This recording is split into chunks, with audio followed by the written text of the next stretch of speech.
पृथ्वी स्थापित हुई। हम सब मनु की संतान होने से, हमें मनु की संतान होने से मनुष्य कहा जाता है। मनु की कितनी बेटियां हुई? 3। और कितने बेटे हुए? इस धरती पर पहले बेटा आया कि बेटी आई? कौन आया? पहले बेटी आई। इसलिए स्त्री आगे होती है, पुरुष पीछे। सीता राम, सीता आगे राम पीछे।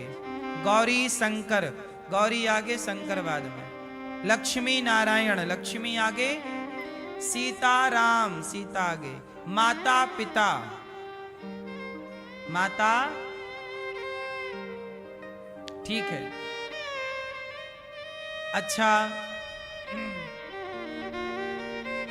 भगवान की कृपा से सृष्टि स्टार्ट हुई। 3 बेटियां मनु जी की, आकुति, देवहूति, प्रसूति।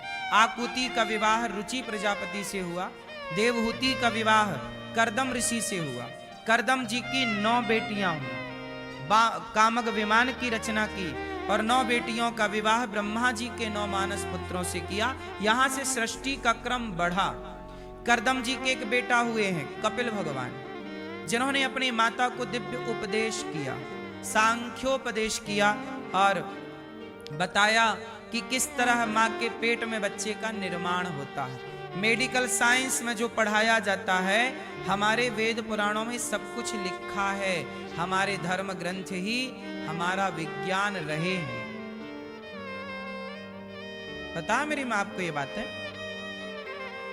मनु जी महाराज के 2 बेटियां आकुति, देवहूति। आकुति का विवाह रुचि प्रजापति से, जिनके यहाँ यज्ञ भगवान। देवहूति के यहाँ कपिल भगवान। माँ ने माँ को उपदेश देकर माँ सिद्धा नाम की नदी बनकर बह गई। कपिल देव जी ने आचमन किया, गंगा सागर चले गए। अब मनु जी की तीसरी बेटी है प्रसूति। आकुति, देवहूति, प्रसूति। प्रसूति का विवाह हुआ दक्ष प्रजापति से।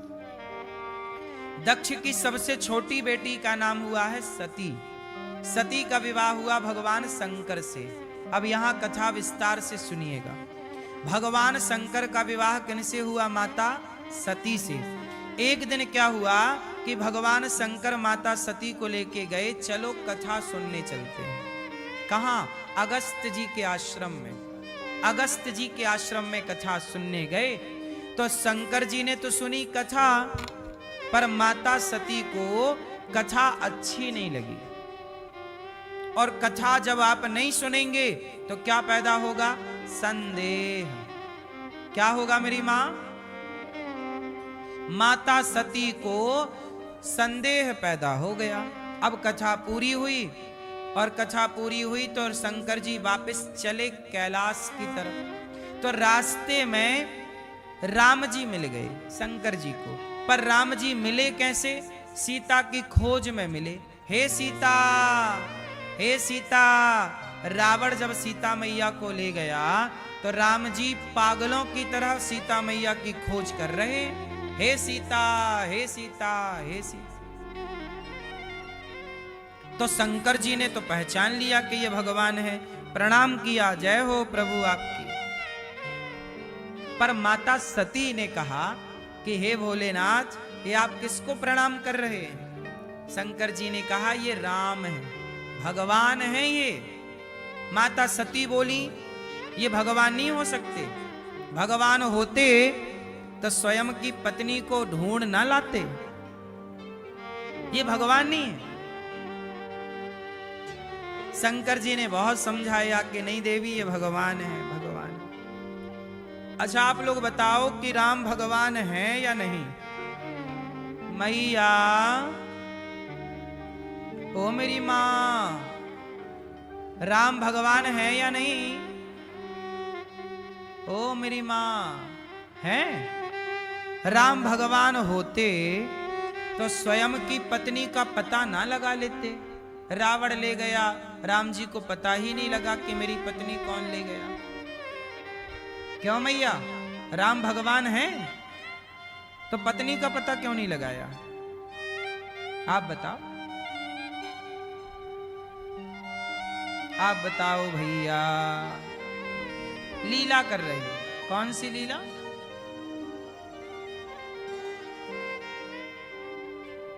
क्यों भैया, राम भगवान है कि नहीं है? हैं? तो फिर पत्नी का पता क्यों नहीं लगा पाए? क्यों नहीं लगा पाए? भैया बताएंगे हमारे पीछे वाले। राम भगवान है या नहीं है? तो पत्नी का पता क्यों नहीं लगा पाए? हैं? कोई था नहीं? लक्ष्मण जी तो थे। कौन चाहिए था बता? हैं? दूरबीन, गुप्तचर। तो मतलब भगवान को कोई जानकारी चाहिए तो गुप्तचरों से मिलती है कि भगवान तो सर्वज्ञ हैं, भगवान तो सब जानते हैं। भगवान को भी यदि जानकारी गुप्तचरों से मिलने लग जाए तो गुप्तचरों को तो आप ही खरीद लो भाई साहब, 100 रुपये ले लो, जरा ये वाली जानकारी दे देना भगवान।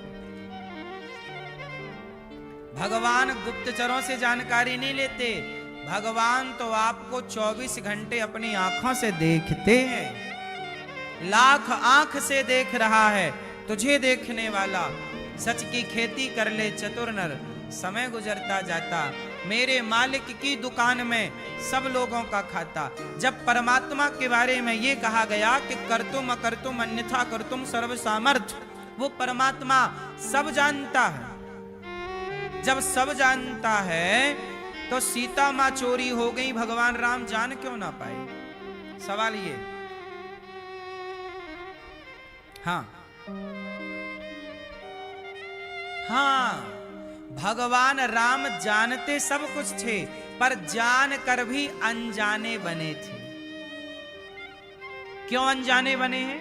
क्योंकि यदि राम जी रावण को मार देते हैं तुरंत और सीता मैया को वापस ले आते हैं तुरंत, तो फिर हनुमान जी का लंका जाना, लंका जलाना, फिर हनुमान जी की महिमा कैसे बढ़ेगी? हनुमान जी की महिमा बढ़ानी है। फिर विभीषण को शरणागति कैसे कराएंगे? तो विभीषण की महिमा बढ़ानी है। भगवान को अपनी लीला से अपने भक्तों का यश बढ़ाना होता है। भैया फोन लगा के पूछने लग गए किससे आप? रावण से इतनी बात चालू हो गई? कहां भाई साहब?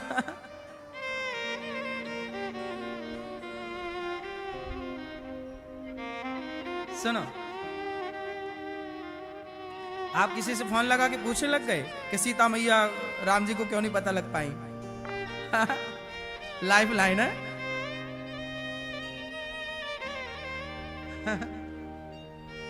सुनो,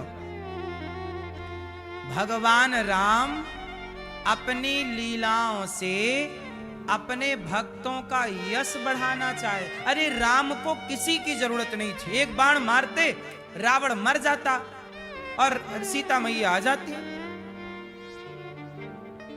यदि राम एक ही बाण से मार देते रावण को, तो फिर जामवंत जी को कौन जानता, हनुमान जी को कौन जानता, जटायु को कौन जानता, विभीषण को कौन जानता?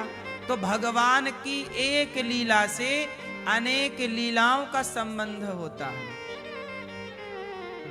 इसलिए अपने भक्तों का यश, भगवान कहते हैं मेरा यश हो ना हो, मेरे भक्तों का यश होना चाहिए। इसलिए राम जी से ज्यादा यश किसका है? बताओ भैया, राम जी से ज्यादा यश किसका है? राम जी से ज्यादा यश हनुमान जी का। राम यही चाहते हैं कि मेरा यश ना बढ़े, माँ बाप यही चाहते हैं मेरा यश भले ना बढ़े, मेरे बच्चों का यश बढ़ना चाहिए। मेरा यश ना बढ़े, मेरे भक्तों का यश बढ़ना चाहिए। इसलिए भगवान की महिमा भगवान से नहीं, भगवान के भक्तों से है। यदि भक्त ही ना होते तो भगवान कहां होते? ध्रुव ना होते, प्रहलाद ना होते, हनुमान जी ना होते, विभीषण ना होते, केवट ना होते, शबरी ना होती, तो बताओ राम की कथा ही ना होती फिर? बोलो, राम की कथा राम से है कि राम के भक्तों से